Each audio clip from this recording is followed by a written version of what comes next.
Salut Julien, Salut. comment tu vas? Écoute, super bien, hein. On vient d'arriver au Grave Zeppelin, là, ça promet du lourd, parce que Ouais, la salle est super, les gens sont adorables. On devrait passer un bon moment. carrément. T'es chaud du coup? Toujours. À fond? Ouais, toujours. Alors on va parler un petit peu par rapport aux sentiments qu'on a quand on compose les albums, quand on les enregistre et après quand on les balance au public. C'est-à-dire... Et ben, moi, quand on compose des albums avec Bill Ayton, moi, en tout cas, quand je prépare les parties vocales, quand j'écris les textes, j'essaie de me mettre dans le mood de quelqu'un, justement, qui, comme je parle de pathologie psychiatrique, dans le mood de quelqu'un qui souffre, justement, de ce type de pathologie et les symptômes par lesquels on peut être parasité, les sentiments un peu confus qu'on peut avoir avec plusieurs émotions qui cohabitent et qui font que c'est difficile en fait de comprendre la réalité avec ce qu'on vit. Et j'essaie d'écrire dans ce mood-là. C'est pour ça qu'il y a des fois des phrases dans certains des textes de Bill Ayton qui ont l'air incohérentes parce que ce sont en fait des associations d'idées que peut faire quelqu'un qui souffre de schizophrénie par exemple. Et j'aime bien me mettre dans ce mood-là parce que justement de par mon métier, je travaille en psychiatrie comme infirmier. Et ben je vois la souffrance justement des gens qui sont sans arrêt en train, pour qu'ils juste être concentrés dans une discussion, c'est un effort titanesque parce que ils gèrent à la fois l'angoisse des idées parasites, de l'automatisme mental qui vient couper la pensée sur laquelle ils étaient. Bien sûr. Et les textes de Benighted servent en fait à expliquer de façon, on va dire, réaliste la souffrance des gens comme ça, des gens qui souffrent de ce type de pathologie. Donc moi, quand j'écris, j'essaie de me mettre dans ce mode-là. Et quand j'enregistre, c'est pareil. J'essaie vraiment justement de séparer toute la partie animale de moi dans tout ce qu'elle a de pur. Il n'y a pas de choses forcément réfléchies, millimétrées. Il y a plein de moments dans les albums de Benighted où il y a des parties volontairement que j'ai pas préparées. C'est-à-dire que j'ai le texte et ça sort sur le moment, j'enregistre en une fois et ce sera un moment parce que c'est important que ce soit comme ça. Ok. Il m'est arrivé des fois par le passé aussi d'enregistrer des parties de voix en pensant à des gens que j'avais, une personne que j'avais perdue, des choses comme ça. Et c'est des émotions qui sont déposées dans l'album comme des moments et qui veulent vraiment dire quelque chose. Okay. Qui veulent vraiment dire quelque chose. Pour moi, c'est la définition de l'art aussi. C'est arriver à matérialiser, on va dire, dans l'éternité, une émotion du moment, qu'elle soit positive ou négative, en l'imprimant en fait, en la matérialisant en l'occurrence là dans la musique, et que ça reste en fait. Ouais, bien sûr. Ouais. Voilà. Après sur scène, c'est encore différent. C'est-à-dire que sur scène, des moments je pense à ce que je chante, des moments je pense pas du tout à ce que je chante, parce que je suis vraiment dans l'échange avec les gens qui sont en face de moi. Bien sûr, ouais. C'est là justement. Ouais. Et je suis concentré du coup sur l'échange que j'ai avec les gens dans la fosse, ceux qui montent sur scène, ceux avec qui j'ai des petits jeux de regard, d'interaction, de faire bouger. C'est une autre forme de partage en fait qui est plus tournée pour le coup non pas sur les émotions qui étaient déposées dans les textes à ce moment-là, mais vraiment sur le partage que je vis au moment à l'instant T. À l'instant T, ouais. Ok. Et justement, ce que je voulais te dire, c'est par rapport quand tu étais sur les premiers albums, par exemple. Quand les albums deviennent des anciens et que tu enregistres un album, c'est-à-dire sur scène, est-ce que le ressenti des albums, des morceaux qu'on a fait avant, est plus simple du coup par rapport à la retransmission au public que la chose qui est nouvelle depuis peu, en fait, au niveau de ta sensation? Eh ben, c'est un autre exercice parce que il y a toujours cette phase d'apprivoisement des nouveaux morceaux sur scène. Déjà, quand ils sont neufs, faut arriver à les apprivoiser. On joue pas de la même façon un morceau qu'on vient d'enregistrer qu'un morceau qu'on joue depuis 20 ans, c'est clair. Mais c'est un autre challenge. C'est un autre challenge. Les morceaux de chœur qu'on a dans la setlist, qu'on joue certains depuis 20 ans, ces morceaux de chœur, ils sont toujours là. J'ai toujours cette façon d'aller chercher les gens pour partager avec eux ce moment précis qu'on connaît depuis des années et des années. Les gens chantent avec moi, connaissent les textes. Par contre, quand il s'agit d'un nouveau morceau, c'est à moi presque, de faire la preuve de ce morceau. En donnant encore plus, voilà, vous le connaissez pas, mais il va falloir que je vienne vous chercher avec ce morceau pour que vous compreniez ce qu'il y a dedans, et presque qui, de façon brutale bien sûr, mais qui vous séduise. Ouais, bien sûr. Brutale. Parce que moi j'ai ramené des fois le carabinet, partout il y a du pollen. Moi je tousse quand c'est ça. Ok. Du coup, je voulais savoir au niveau des compositions. Par exemple, tu composes. Ouais. Moi, je suis guitariste, comme tu sais. Et du coup, parce que pour nous, les guitaristes, enfin, je sais pas si c'est tout le monde ça, c'est dur dans le groupe, en fait, au total, de se mettre sur la même, sur le même, pas objectif, mais la même compréhension, en fait, du morceau. Au fil des années, depuis que Manu est dans le groupe, c'est lui qui compose absolument tout. C'est-à-dire qu'il est capable de composer la guitare, la basse, la batterie. Il nous envoie des morceaux démos quasiment tout faits.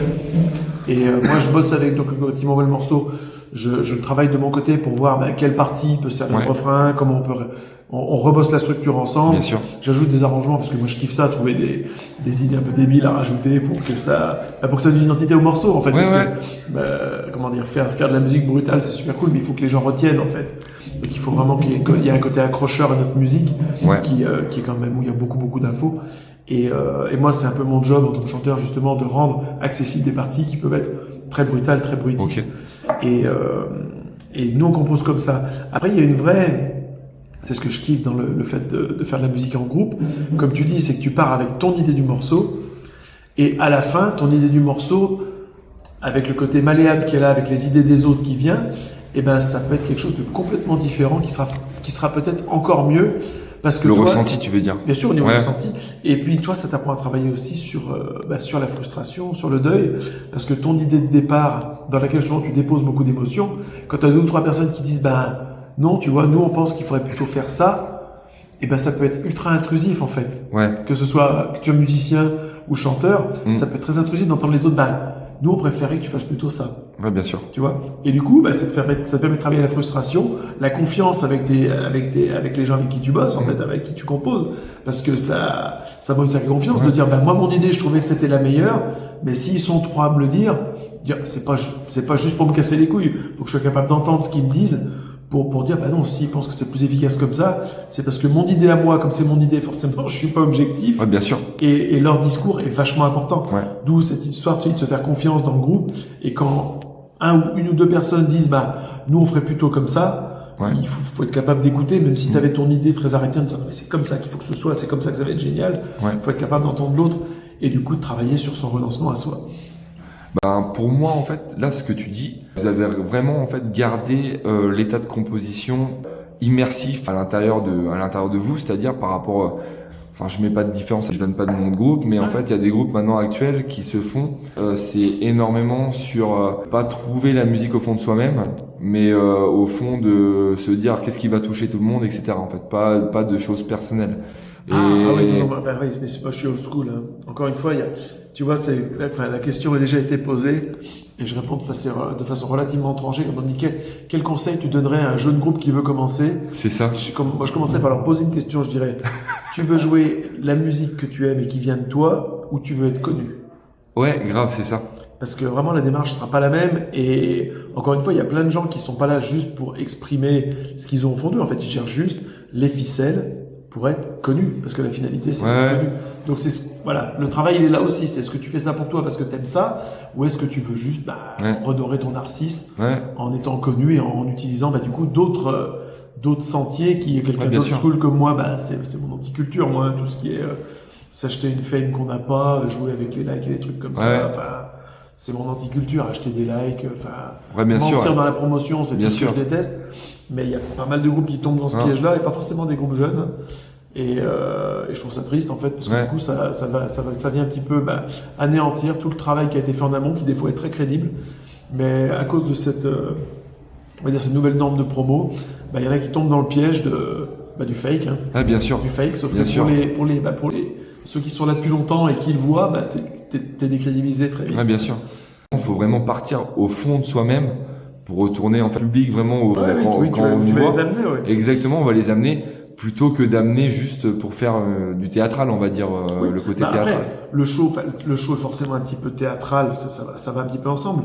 Mais si ton truc c'est effectivement de pousser la technique à l'extrême parce que c'est ce qui te fait triper et c'est ce qui fait partie de toi et que tu veux montrer, c'est complètement louable. Moi je parle vraiment des groupes qui ont une musique super crédible mais qui se disent si on rajoutait un masque ça va être plus cool. Parce qu'en ce moment, si on met pas de masque, on sait qu'on touchera 30% de moins de personnes. tiens, si on faisait telle vidéo où on fait semblant de faire ça, parce qu'en fait, ça marche bien, ça va faire des vues, ça va créer le buzz, tu vois, c'est toute cette culture fake derrière qui envahit petit à petit, parce que mine de rien, ça marche, et le bluff marche, et tout, et quand t'as des tourneurs qui disent, quel groupe on va prendre pour tourner avec tel groupe, ils vont faire, eux, ils font plein de vues, on les prend. Alors que c'est des gens, en fait, voilà, je préfère, si tu veux, mais si on a 20 likes sur une publication, si c'est 20 likes de personnes qui nous soutiennent, ça me va. Ouais. En avoir 3000, dont 2800 que j'ai, je m'en fous, en fait. Ça m'intéresse pas. Bien sûr, ouais. S'acheter une fame qu'on n'a pas, je trouve ça triste. Ouais, bien sûr. C'est vraiment triste au niveau de l'ego, je trouve ça super triste. Ouais. Eh ben, écoute, je suis super content des conseils que tu donnes. En tout cas à moi et j'espère à tous ceux qui écoutent. Du coup, c'est énormément de conseils. Tout dépend ce que tu veux faire en fait. Encore une fois, moi je réalise, moi ça fait 27 ans que je suis dans Nominated, donc je réalise que la conception même de la musique a changé, donc la promotion a changé aussi. Après, voilà, ce qui est important, je trouve, c'est de garder l'honnêteté au milieu de tout ça quand même. Et c'est ce que je trouve un peu plus difficile aujourd'hui, parce que les codes ont changé, me correspondent plus forcément. Je suis un vieux old school. Donc. Mais... Écoute, j'espère que tu vas nous mettre une putain d'ambiance ce soir. Je fais de mon mieux. Encore une fois, là où ce que je kiffe le plus, c'est justement partager, tu vois, avoir les gens là, qui foutent le bordel. Moi, c'est super important pour moi quand les gens, ouais, vous nous avez cassé la gueule sur Nominated, je dis, mais nous, on attend de vous que vous nous cassiez la gueule dans la fosse. On veut prendre une branlée de vous voir foutre le bordel et tout. Moi, c'est pour ça que je fais ça.